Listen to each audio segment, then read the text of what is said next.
Hello, welcome. Hope you're doing well. I was thinking about an old post that I came across on Facebook. It was on a music forum by a gentleman named Rick.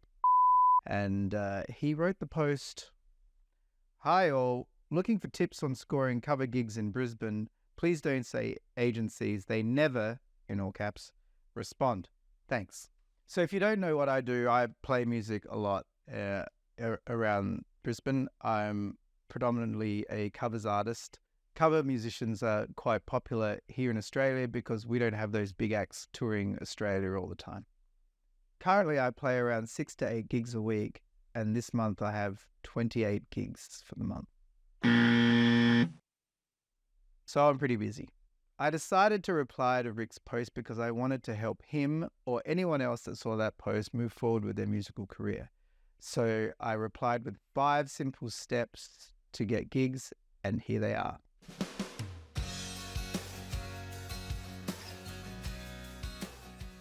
Step 1. Get yourself to an appropriate level of musicianship. Choose appropriate repertoire. If you do not know what the appropriate level is or repertoire, employ someone to give you lessons so that you are aware. So song choice is everything. The end. So song choice is everything.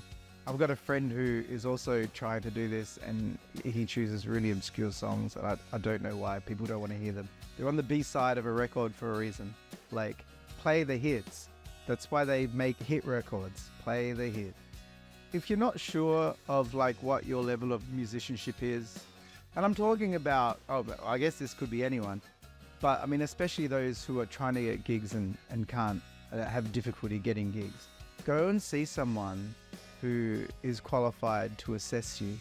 And that doesn't just mean go and see Joe Blow down the street who plays guitar. Go and see a qualified person who knows, who's in the industry, who's doing it, and ask for an assessment. And then, you don't even need to have a lesson every week. You could just ask them, what should I work on? And then, work on those things. I mean, if you can afford at the time and money, like to go and see that person every week, go and see them every week and have a plan. But look, after song choice, musicianship is very important. Obviously, you need to make sure that you are sounding decent enough that you're not offending people and that they leave.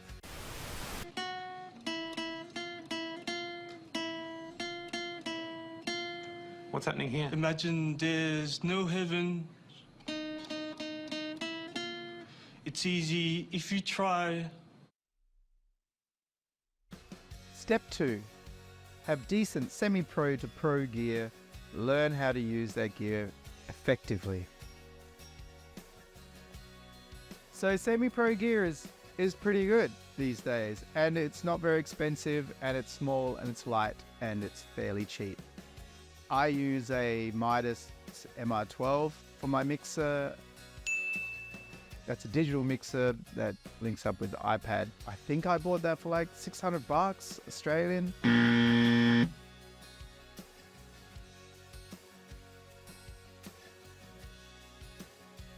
It's a very, very good mixer. The Shure SM58 microphone is the industry standard. You can drop it multiple times and it will still work, no problem. The SM58, we're gonna drive over with this pickup truck a couple times. And what do we sound like? We getting audio? So the grill is supposed to dent. It acts like a crumple zone. Learn how to use it? Well, yeah, you probably want to learn a little bit about EQ and reverb and delay, and possibly a little bit about compression. You don't need to know a whole lot about it. In fact, with a digital mixer, once you've got it set, you can just save the setting, and you can save the setting for each room that you're in.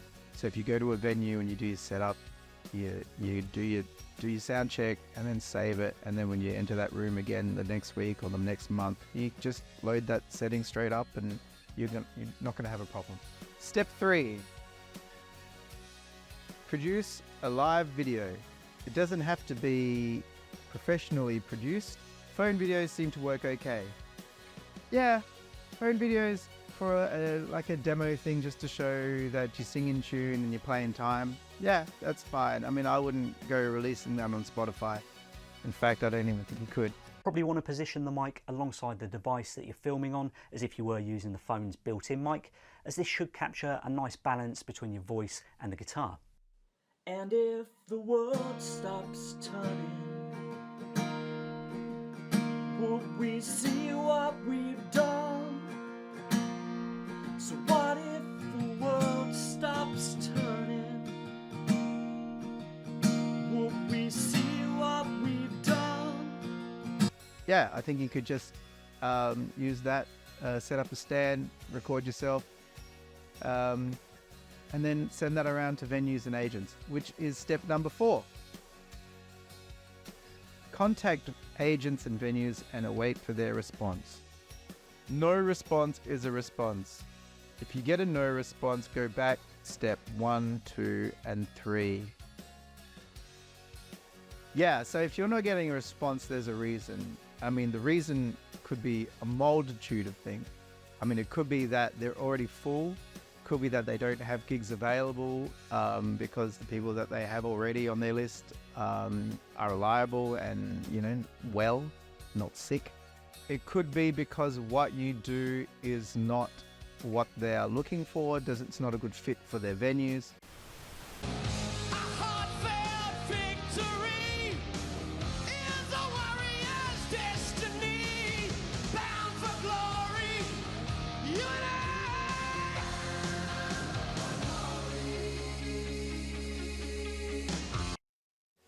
In which case you need to go back to step 1, which is, you know, going to see someone and get some feedback, a professional.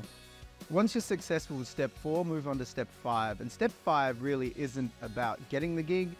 Step 5 is about keeping the gig. Once you get the gig, go on time, play the agreed amount of time.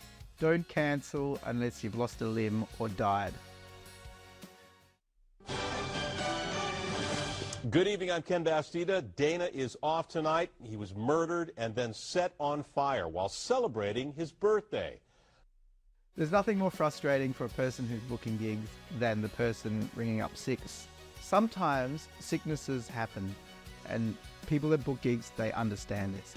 But if you're cancelling gigs all the time, and it kind of shows that you're unreliable and maybe you don't need the gig badly enough. But it is a major hassle for someone to be looking for someone to replace you because you can't do your gig. So accidents happen, you know, incidents happen.